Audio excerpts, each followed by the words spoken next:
Assalamualaikum warahmatullahi wabarakatuh. Perkenalkan nama saya Pinkan dengan NIM 666123126 dari kelas 4C.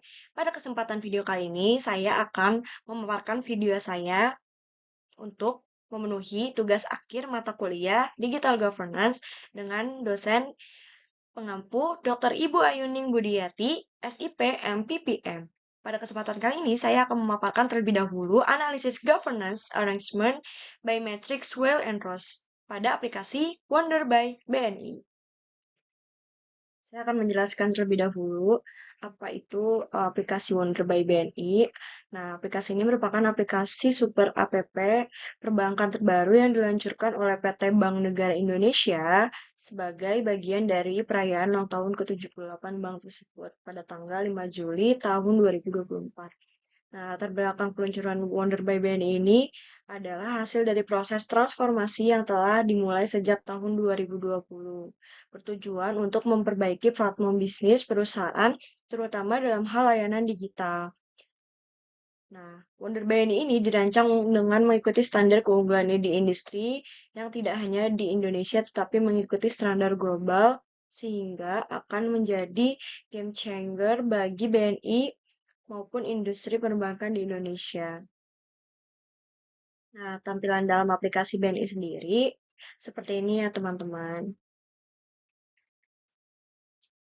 Adapun fitur aplikasinya itu ada tabungan dan giro, ada live goals, ada deposito, ada juga tap cash, e-wallet, juga bisa transfer, virtual account, transfer luar negeri, mobile tunai, dan reksadana serta obligasi suku. Dalam aplikasi Wonder by BNI ini juga menyediakan fitur laporan rekap keuangan, di mana fitur ini dapat membantu nasabah untuk melihat dan menganalisis pengeluaran serta pemasukan setiap bulan maupun per tahun. Nah, selanjutnya saya akan menjelaskan analisis governance arrangement by matrix Weil and Ross pada aplikasi BNI. Wonder by BNI, di mana ada IT Principle, merupakan bagaimana teknologi digunakan dalam bisnis organisasi. Nah, di sini bisnis monarki dalam yang memberi keputusannya itu ada direksi BNI dan juga pemerintah. Nah, untuk IT monarki yang memberi masukan itu ada divisi IT. Untuk feudal yang memberi masukan itu ada retail banking, digital banking. Dalam yang memberi keputusan itu ada departemen digital banking. Nah, di federal yang memberi keputusan itu ada direksi BNI dan pemerintah, dan yang memberi masukan ada divisi bisnis. Sedangkan di duopoli itu ada divisi IT yang memberi masukan, sedangkan yang memberi keputusan itu ada di dalam jajaran direksi. Nah, di anarki ini ada individual unit formal, informal, dalam yang memberi masukan.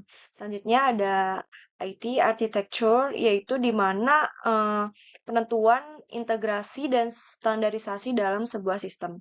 Nah, di sini yang memberi keputusannya itu ada direksi BNI dan pemerintah. Sedangkan di dalam feudal yang memberi keputusannya itu ada Departemen Digital Banking. Dalam federal yang memberi keputusan itu ada divisi IT. Dalam duopoli yang memberi masukan ada divisi IT, yang memberi keputusan ada di jajaran direksi, sedangkan di anarki yang memberi masukan ada di individu masing-masing. Nah, selanjutnya ada IT infrastruktur strategi, di mana merupakan penentuan layanan yang dilakukan secara bersama-sama. Nah, di sini dalam bisnis monarki yang memberi keputusannya itu ada direksi BNI dan pemerintah. Di IT monarkinya yang memberi masukan itu ada divisi IT, sedangkan yang memberi keputusannya juga ada di divisi IT. Nah, dalam federal yang memberi masukan itu ada divisi IT, dalam duopoli yang memberi masukan ada dari kombinasi divisi IT dan juga jajaran direksi, sedangkan yang memberi keputusan itu ada di jajaran direksi. Dalam anarki yang memberi masukan itu ada di individu.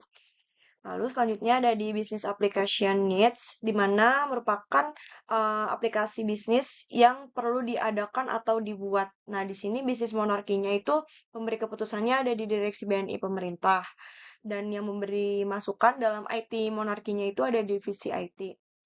Nah, dalam feudal yang memberi masukannya itu ada retail banking dan juga yang memberi keputusan itu ada Debt digital banking, sedangkan dalam federal yang memberi masukan itu ada di divisi IT. Nah, dalam duopoli yang memberi masukan adalah kombinasi dari divisi IT dan juga manajemen bisnis. Yang memberi keputusannya itu ada di jajaran direksi. Di anarki yang memberi masukan adalah individu. Nah, terakhir ada IT investment, di mana keputusan yang perlu diprioritaskan. Jadi di sini dalam bisnis monarkinya itu yang memberi keputusannya ada di direksi BNI pemerintah, dan juga dalam IT monarkinya itu yang memberi masukan ada di divisi IT.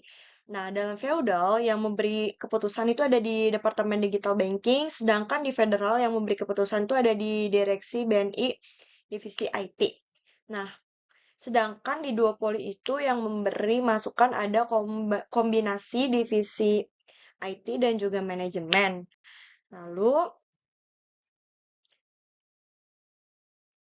kesimpulan pada pemaparan saya dalam uh, pemaparan yang telah saya paparkan adalah aplikasi Wonder BNI adalah super aplikasi perbankan terbaru yang diluncurkan oleh PT Bank Negara Indonesia (BNI) sebagai bagian dari transformasi digital yang telah dimulai sejak tahun 2020. Aplikasi ini dirancang untuk menggantikan BNI Mobile Banking dengan tampilan modern yang menyasar generasi Gen Z dan juga milenial. Nah, Wonder BNI menawarkan solusi lengkap dalam pengelolaan keuangan, perencanaan, dan investasi, serta dilengkapi dengan fitur rekap keuangan untuk membantu penggunaan juga menganalisis pemasukan dan juga pengeluaran. Selanjutnya, saya akan memaparkan rangkuman Governance Can Aids Improve Indonesian Public Service Deliveries yang akan saya paparkan melalui 5W1H. Apa sih e-government? E-government adalah pemanfaatan teknologi informasi dan komunikasi TIK oleh pemerintah untuk meningkatkan efisiensi, efektivitas, transparansi, dan akuntabilitas layanan publik. Sementara itu, e-governance mencakup tata kelola strategis dalam implementasi e-government, termasuk pengambilan keputusan, perumusan kebijakan, serta koordinasi antar lembaga pemerintah untuk memastikan pelaksanaannya berjalan optimal dan terintegrasi. E-government diimplementasikan di seluruh wilayah Indonesia. Penerapan awal dilakukan oleh pemerintah daerah. Implementasi berkembang dari inisiatif lokal menjadi program nasional dengan harapan dapat merata ke seluruh provinsi, kota, dan kabupaten di Indonesia. Penerapan e-government dimulai sejak tahun 2000 melalui proyek-proyek daerah.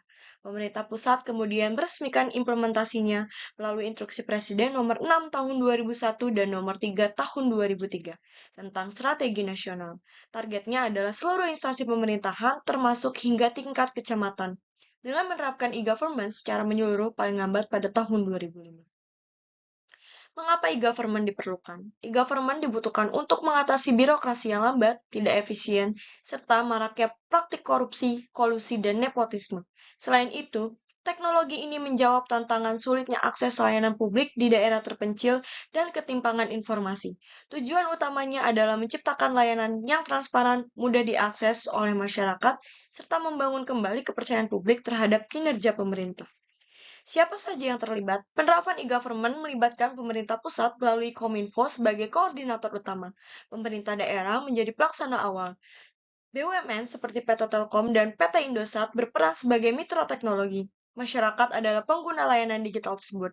Selain itu, lembaga luar negeri seperti Korea Selatan dan Jepang turut memberikan dukungan melalui bantuan teknologi dan kerjasama proyek. Implementasi e-government mengikuti tahapan seperti informasi dan transformasi. Program unggulan meliputi SIMTOP, App Recruitment, dan SIM. Berikut yang bisa saya sampaikan pada pemaparan kali ini untuk memenuhi tugas akhir mata kuliah Digital Governance. Mohon maaf bila ada salah kata dan salah pengucapan. Terima kasih banyak. Wassalamualaikum warahmatullahi wabarakatuh.